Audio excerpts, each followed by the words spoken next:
Hey guys, welcome back to another video. As you've already figured out, I'll walk you through the process of taking beautiful screenshots of your code, something like this. Before we get started, make sure to like this video and subscribe to this channel. After looking around for a bit, I found this article that includes a bunch of ways to accomplish this. I'll leave a link to the article in the video description below. And despite the numerous methods I found in this article, I'll walk you through the method that stood out to me, and that's Carbon.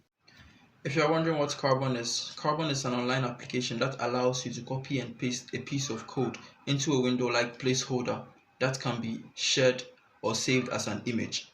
And it's also open source. To get started, go to carbon.noun.sh and paste in your code to start customizing. Choose your preferred theme, change the background, throw in a language for syntax highlighting or leave it on auto. Select the Windows style, and don't choose Mac if you use Windows. Finally, export as an image or share as a tweet to show how cool your code looks. Thank you for watching, and I'll catch you in the next one. Peace.